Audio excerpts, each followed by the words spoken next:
दोस्तों आज मैं विधवा आंटी के बारे में बताने जा रहा हूँ। वो दिखने में बहुत हॉट है। उनका उम्र लगभग 40 साल के आसपास होगा। आंटी के रसगुल्ला बहुत बड़ा बड़ा था। चलिए कहानी पर आते हैं। नमस्कार दोस्तों, मेरा नाम मंजीत है। मेरा उम्र अभी 24 साल है। मैं दिखने में लंबा चौड़ा हूँ। एक कहानी 6 महीने पहले उस वक्त की है जब मुझे अपने काम के सिलसिले में दिल्ली जाना पड़ा। वहाँ मुझे 6 महीने तक रुकना था।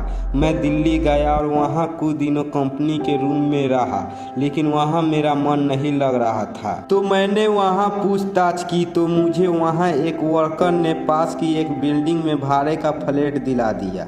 अगले दिन मैं वहाँ शिफ्ट हो गया और रहने लगा। क्योंकि मैं कभी अकेला नहीं रहा तो इस वजह से मुझे खाना बनाना और बाकी घर के काम करने की आदत नहीं थी, जिस वजह से मुझे बहुत परेशानी हो रहा था। इसीलिए मैंने वहाँ के वॉचमैन से पूछा, मुझे काम वाली चाहिए, कोई हो तो बताओ। उसने बोला, हाँ साहब, मैं आपके पास कल एक काम वाली को भेजता हूँ। मैं दूसरे दिन जब अपने काम से वापस फ्लैट पर आया और अंदर घुसकर अभी बैठा ही था कि तभी दरवाजे पर खटखट हुई। मैंने दरवाज़ा खोला तो एक 35 से 40 साल की उम्र की महिला मेरे सामने खड़ी थी। आंटी हरे रंग की साड़ी पहनी हुई थी, मगर आंटी की उम्र अधिक होने के बावजूद उसका शेप बड़ा मस्त था। आंटी के सीने पर भरे हुए रसगुल्ला उसको और ज़्यादा आकर्षित बनाने में बड़ा अहम रोल अदा कर रहे थे।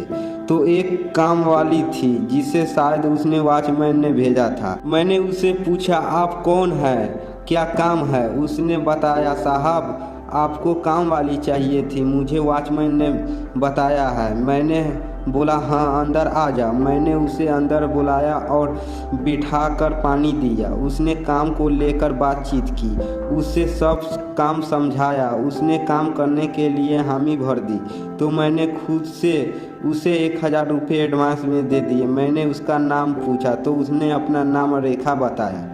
मैंने उससे कहा, ठीक है आंटी, तुम अभी खाना बना दो। उसने हामी भर दी और किचन में चली गई। उधर मैंने उसे सब सामान आदि के बारे में बताया और बाहर आ गया।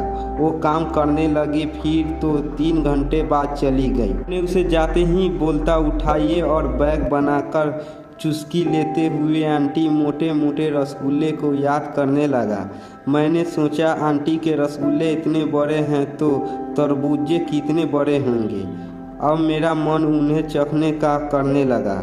दूसरे दिन आंटी रेखा सुबह आ गई। उस दिन संडे था तो मैं घर पर ही था और अपने रूम पर बैठा था तो फ्लैट में आई और काम करने लगी। मैंने नहाने चला गया। नहा धोकर मैं बैठकर टीवी देखने लगा। उधर आंटी ने खाना बनाया और मेरे पास आकर बोली, साहब खाना खा लीजिए। मैं खाने के लिए टेबल पर आ गया। मैंने उससे बोला, तुम भी खा लो, मैं अकेला इतना खाना नहीं खा पाऊंगा। वो मना करने लगी, मगर मैंने उसे बहुत फोर्स किया तो वो मान गई और मेरे साथ खाने बैठ गई। खाना खाते हुए मैंने उससे बात की, इससे वो मेरी तरह से ज़्यादा संकोच कर खुलकर बात करने लगी। मैंने उसे पूछा, तुम्हारे घर पे कौन कौन रहता है? वो बोली, कोई नहीं है, मैं बस अकेली रहती हूँ। मेरे पति तो 8 साल पहले ही गुजर गए थे। मैंने दुख जताया और उससे कहा, बच्चे आदि के बारे में पूछा। उससे बच्चे को लेकर बताया कि उससे कोई औलाद नहीं है। कुछ देर उसके साथ ऐसे ही बात हुई। फिर मैंने खाना खत्म कर हॉल में बैठ गया। अब वो पोछा लगाने लगी, तभी मेरा ध्यान उस पर गया तो आंटी के भरे हुए रसगुल्ला बाहर होकर हिलोकरे खा रहे थे।